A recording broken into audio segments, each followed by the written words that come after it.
how you define wealth is the amount of time you can sustain without doing anything different in your lifestyle before you run out of money. If I understood this one thing, it would have helped me. Basically, it would have eliminated a lot of pain, a lot of frustration when I was getting started. And I'm about to draw it out for you here.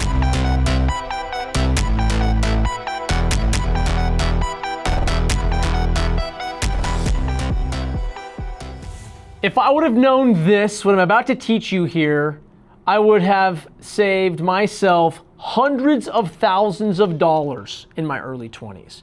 You see, the problem with most young entrepreneurs, at least it was the case for me, and even still is the case, and I've heard Alex Hormozy and other people talk about this, is that we're always so excited with that next opportunity. You kind of have to be an entrepreneur. You have to take advantage of moments in time where there is an arbitrage or a potential to create something great. But that same, advantage that you have that gets you to take action is exactly what can also derail you and keep you from being successful in your first business or when you're trying to get started. So, you can people refer to this as like, hey, the sexy woman in the red dress over here. That's, distracting you from your main business. But if I understood this one thing, it would have helped me. Basically, it would have eliminated a lot of pain, a lot of frustration when I was getting started. And I learned this from a dear mentor of mine and friend, who I'm not going to disclose his identity because he's a very private person, but his net worth is significant, in the 9-figure range, just to give you guys some context. And after I'd made some really, really bad decisions and investments in my early to mid 20s, I came to him completely vulnerable, kind of naked and afraid, and said, dude, what have I done wrong? What do I need to do differently? And how can I tee myself up for success so that I can be like you someday? And he essentially said, Tanner, what I'm about to tell you is probably not what you want to hear, but if you follow this process, I can guarantee you that you're going to become wealthy. Now let's define what wealth is. There's a difference between being rich and wealthy. A lot of people are rich, a lot of people can make a lot of money. Typically, being rich is tied to your ability to create and generate income. But being rich doesn't last. You can be rich for a day, you can be rich for a year, you can be rich for a decade. But if you don't have the right lifestyle and the right mindset, when you make income and make money, then guess what? It's going to have an expiration date. And this was exactly where I was struggling, right? I'd made a lot of money. I'd done pretty well for myself. I was getting my businesses going, but I would make lifestyle choices and decisions in my business and in my life that would completely derail from my ability to be rich or become wealthy. So for example, you can be rich if you make $1 million in a year. But what happens if you don't realize that, hey, well, I didn't really plan for my taxes appropriately. I really didn't set myself up in a position well, and I went and spent and blew a bunch of money, and then, oh crap, now my tax bill comes back from the IRS and I owe like $300,000 in taxes. Well, I maybe don't have that money to cover that. Okay, well, you were rich for a time, and because you made certain choices, you're not wealthy. So how you define wealth is the amount of time you can sustain without doing anything different in your lifestyle before you run out of money. So you can be rich for a period of time, but if your lifestyle and choices cause that money to run out, then guess what? You're not wealthy, you're just rich, right? Every single entrepreneur should have the goal of becoming wealthy. Being wealthy means I could essentially not do anything different, not make any lifestyle changes. I could keep my life status quo. And if I didn't make any other money, I could sustain that.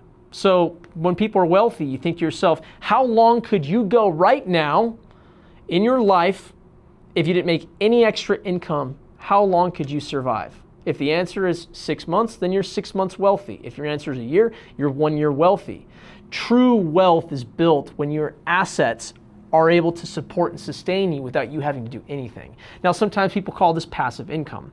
The reality is that, yeah, you can look at it like that, but not all passive income creates wealth. For example, you might have a passive income asset that generates you $1,000 a month, but if your lifestyle is $10,000 a month, then guess what? You can only support 10% of your lifestyle without generating other income. You're not really wealthy. So you want to have enough passive income, enough assets to support not just 10%, but over 100% more in surplus of what your actual monthly burn is. So ultimately, it's called the pyramid method. And no, this is not a pyramid scheme. I'm not about to pitch you some MLM bullcrap. This is genuinely how he described it. And I'm about to draw it out for you here. So here's essentially what the pyramid scheme is. Okay, let's draw a little pyramid right here.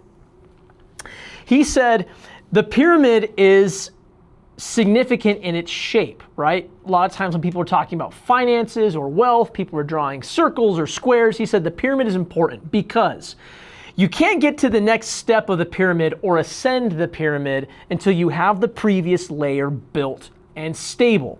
So at the very base of the pyramid right here, right, I'm gonna draw a line.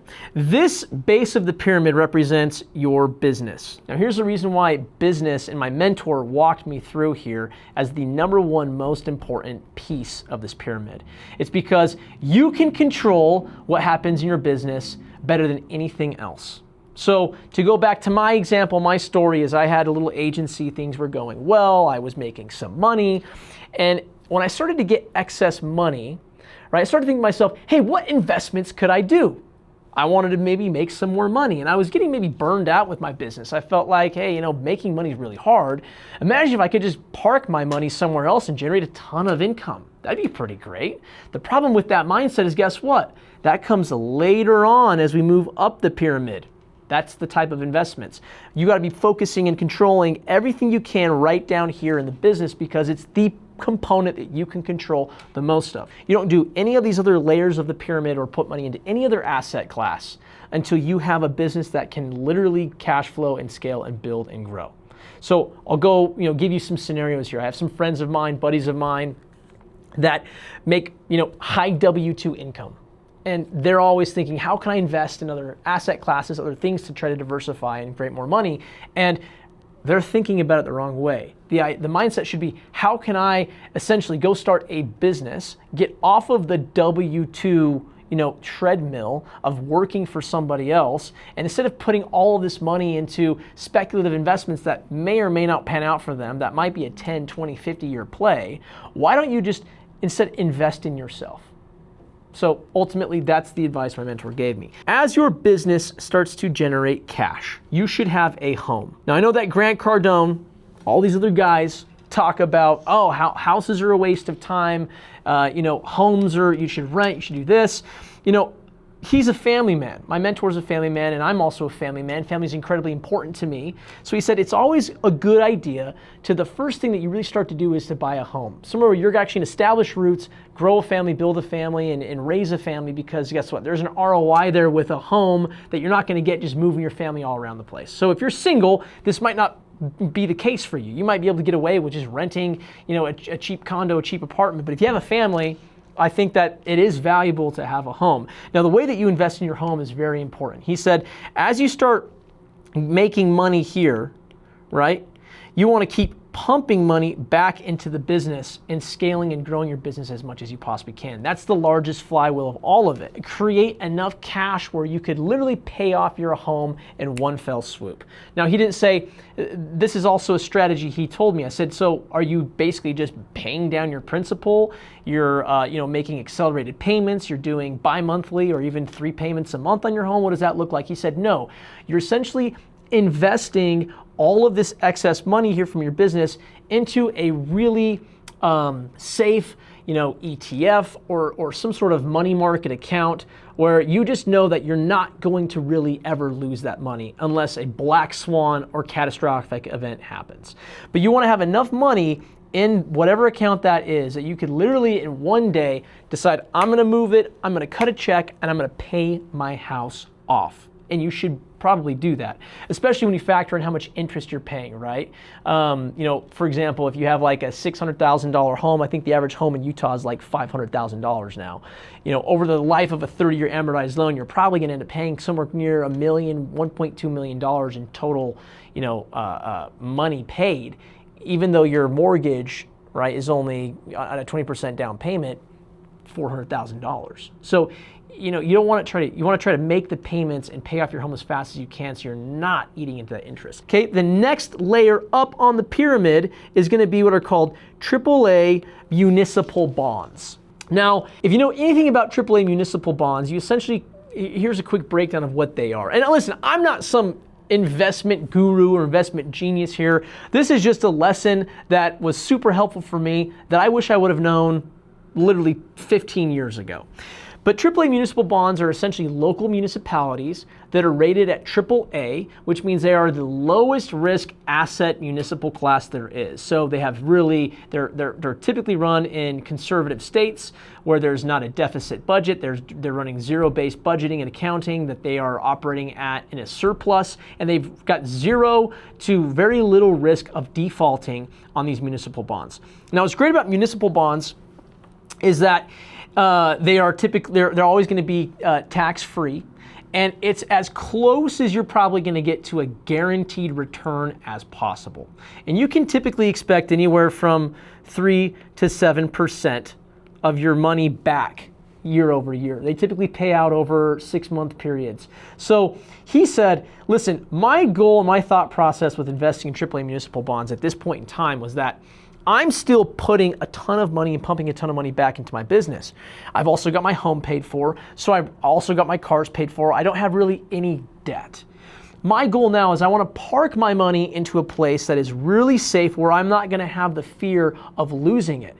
After all, I've put so much work and attention here in my business, I can't afford to lose this money yet. And his goal would be to do the following. You should aim to have $1 to $5 million in AAA municipal bonds before you do anything else. Now, if you do the math on that, that might be anywhere, let's just call it 5%, simple math. 5% on $1 million, tax-free, is $50,000 that you're going to be making every single year, which if you were to think about maybe taxable income, that's going to be close to $75,000, maybe even $80,000. That you would probably have to, make the equivalent of to have $50,000 left over after taxes. So what's great is if you've got $5 million, do the math on that. That's $250,000 that you would have post-tax. And realistically, if you're keeping your lifestyle expenditures low, you're being, really judicious with your budgeting and with what you're spending money on, like $50,000 to $250,000.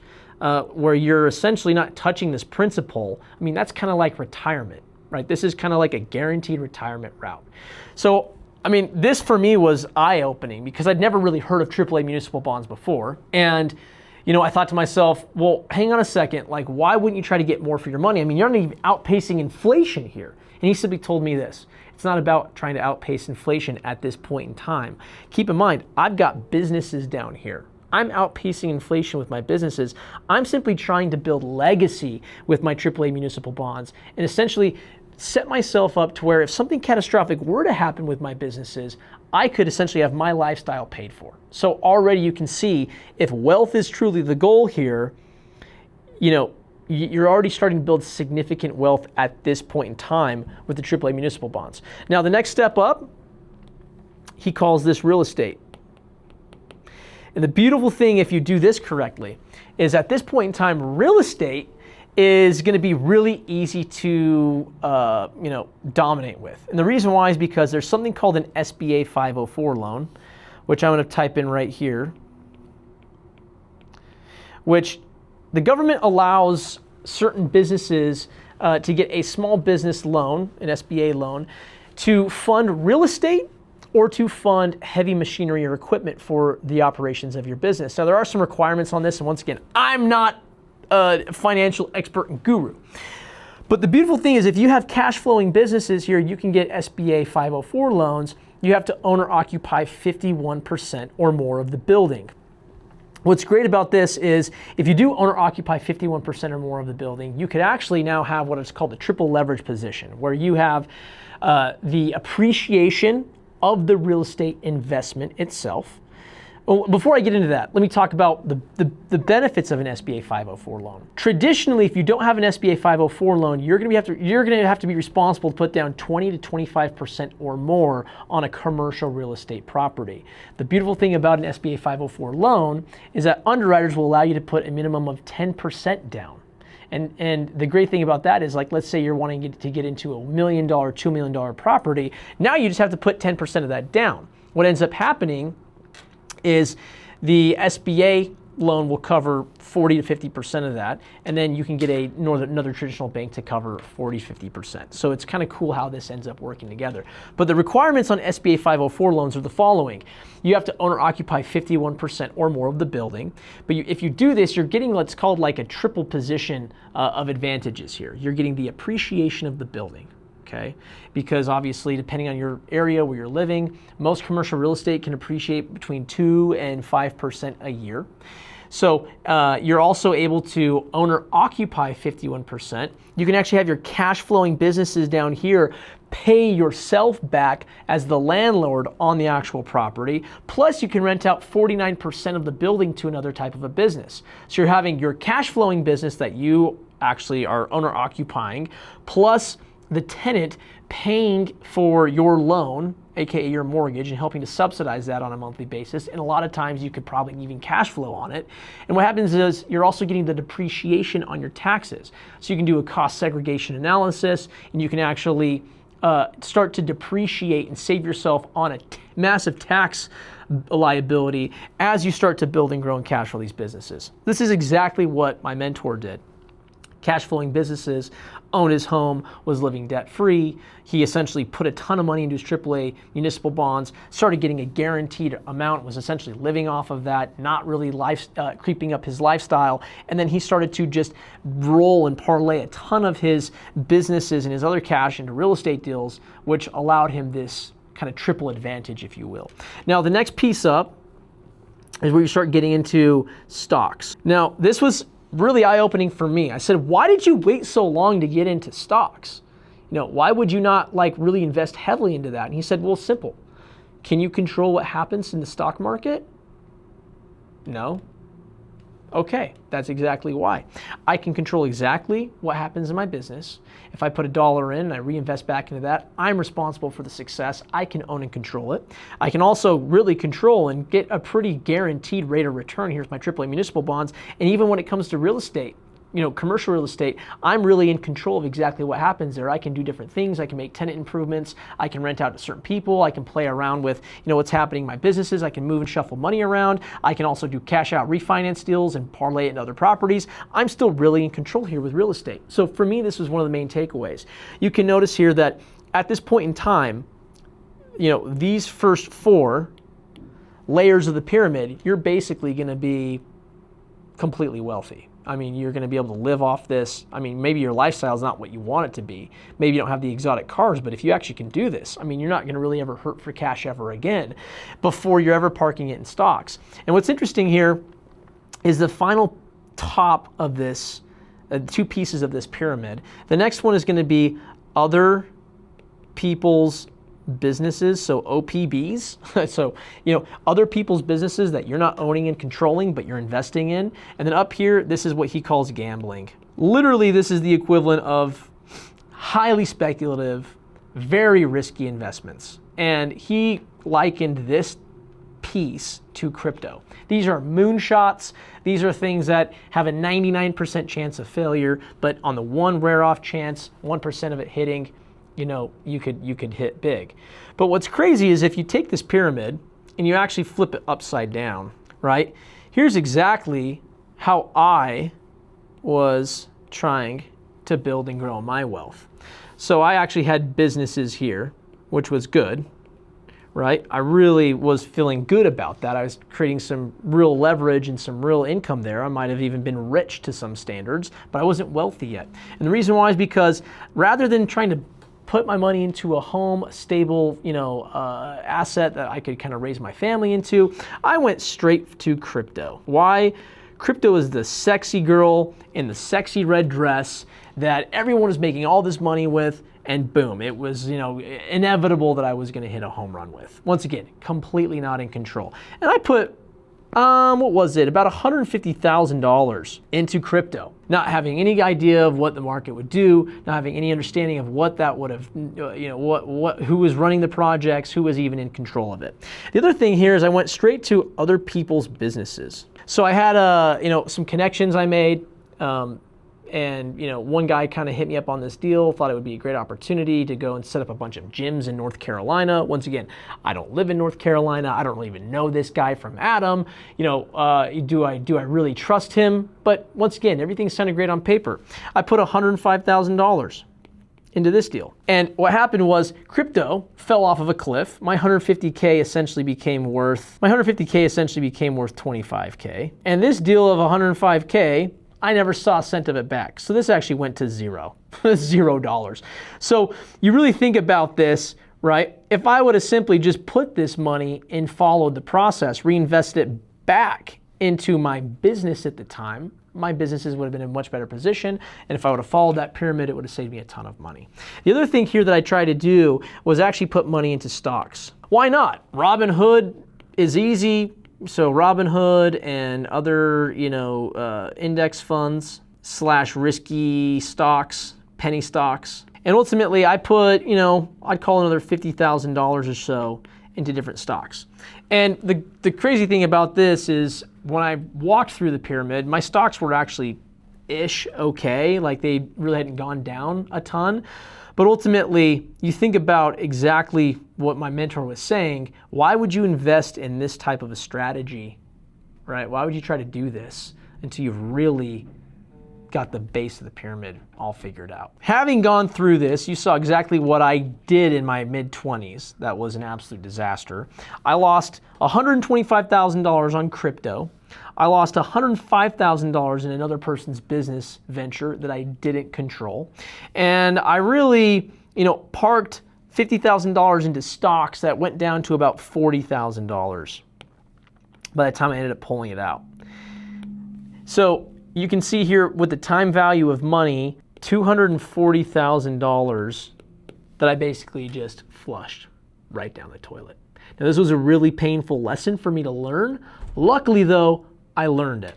Luckily I learned this in my late 20s.